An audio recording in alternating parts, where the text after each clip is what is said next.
Okay, I'm going to see if I can do this really quick. So there's two big things that you can do to avoid data roaming charges. The first thing is to go into your settings and then general and then go into the network tab and turn off data roaming.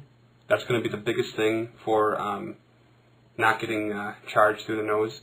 The other thing you can do is you can still get email, but instead of having your emails pushed to your iPhone, change it to fetch, which means that it will, instead of constantly going out and checking emails, it checks every 15 minutes, 30 minutes, or hourly, depending on what you set it to.